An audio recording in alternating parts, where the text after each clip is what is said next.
ព្រះកុមារចូលត្រឡប់ទៅក្នុងរាជវាំងវិញទៅក្រាបទូលខាងក្នុងមានតែភាពស្អាតនិងមានក្តីសុខសប្បាយ7ថ្ងៃទៀតព្រះអង្គនឹងបានក្លាយទៅជាមហាចក្រពត្តិអ្នកក្រៀងក្រៃកុំលះបង់វត្ថុទាំងនេះឡើយក្រាបទូល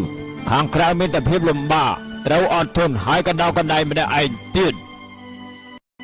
យើងមិនប្រាថ្នាជាស្ដេចចក្រពត្តិស្អីទៀតឡើយយើងមិនប្រាថ្នាទ្រព្យសម្បត្តិឬក្តីសុខសប្បាយព្រោះថាវត្ថុទាំងនេះมันអាចធ្វើឲ្យអ្នកគ្រប់គ្រងរួចផុតចាកទុក្ខហើយក៏មិនអាចធ្វើឲ្យយើងជួយសង្គ្រោះមនុស្សដែលយើងស្រឡាញ់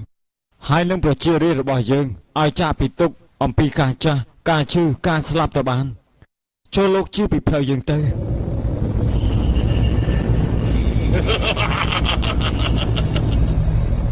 កុំស្មានឲ្យសោះថារួចពីអំណាចរបស់យើងដែលជាស្ដេចនាបានឲ្យសោះយើងនឹងរកឱកាសមកគ្រប់គ្រងលោកគឺកិលេសតណ្ហាសេចក្តីលោភក្រោធវង្វេងតាមលោកទៅដូចជាស្រមោលចាំមើលថាតើអ្នកណាជាអ្នកឈ្នះ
យើងដល់អនុមាហើយ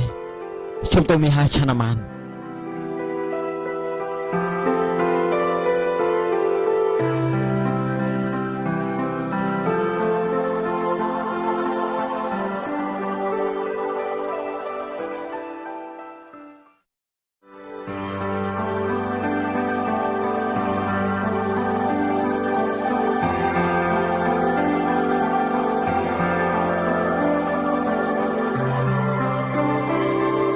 យើងសូមអធិដ្ឋានថាបើយើងបានត្រាស់ដឹងព្រះអនុត្តរសម្មាសម្ពោធិញ្ញាណសូមឲ្យសក់នេះអណ្ដែតទៅលើអាកាសបើធ្វើមិនបានសម្រេចក៏សូមឲ្យធ្លាក់ចុះមកផែនដីនេះចុះការទ្រង់របស់កេសាប្រកាសថាព្រះកេសាអណ្ដែតលើអាកាសមិនបានធ្លាក់ចុះមកព្រះអិនបាននាំព្រះកើតកែមកទទួលហើយក៏ទុកនៅក្នុងព្រះជលាមនីចេតិយក្នុងឋានតាវតឹងទេវលោកចំណែកខតិកាមហាព្រហ្មបាននាំគ្រឿងអដ្ឋបរិខាមកថ្វាយហើយព្រះអង្គបានទ្រង់ប្រគល់ព្រះគ្រឿងអលង្ការនិងសម្ពុតសម្លៀកបំពាក់ខតិកាមហាព្រហ្មទើបយកទៅតម្កល់ក្នុងចេតិយឋានព្រហ្ម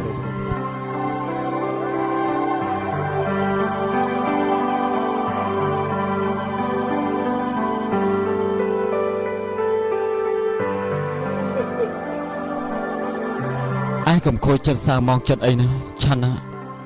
យើងធ្វើយ៉ាងនេះដើម្បីស្វែងរកផ្លូវរួចផុតចាកទុក្ខរបស់មនុស្សទាំងឡាយជួយអ្នកត្រឡប់ទទួលព្រះរាជបិតាយើងផងថាយើងមិនត្រឡប់ទៅរាជវាំងទៀតឡើយរហូតដល់យើងស្វែងរកផ្លូវដឹងច្បាស់និងផ្លូវនៃការរួចផុតទុក្ខបានហើយណា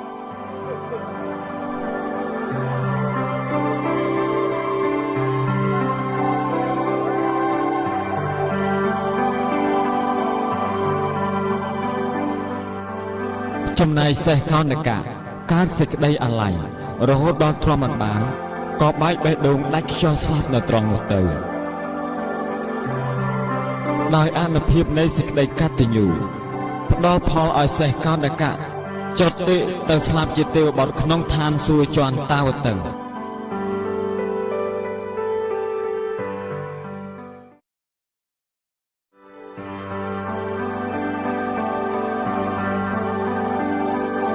កាលព្រះអង្គដើរមកអំពីនីឆន្ទៈហើយ បានប្រថាប់ស្នាក់រាត្រីតាមរាត្រីនៅឯព្រៃស្វាយដោយទ្រង់បានសោយព្រះក្រយារហូត7ថ្ងៃ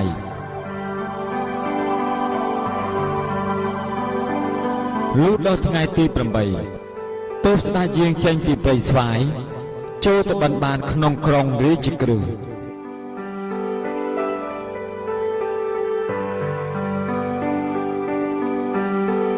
ប្រជារាស្ត្រទាំងឡាយបានឃើញព្រះអង្គផ្លាយពីអ្នកបួសទូទៅព្រមមានព្រះសិរីរៈស្រស់ស្អាតលក្ខណៈគួរឲ្យជ្រះថ្លាពន់ពេក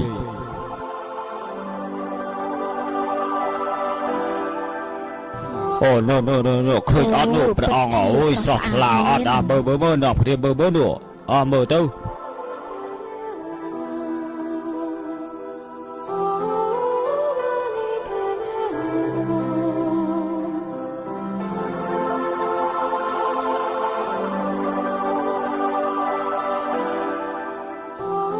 ភ្លឺថ្លាណាស់គួរជ្រះថ្លាណាស់ ទេពួកយើងមិនដែរប្រកាសជាអ្នកមានបុណ្យមានអំណាចជ្រះថ្លាឲ្យមើលទៅមកខាងដែរមកមើលទាំងអស់គ្នាមក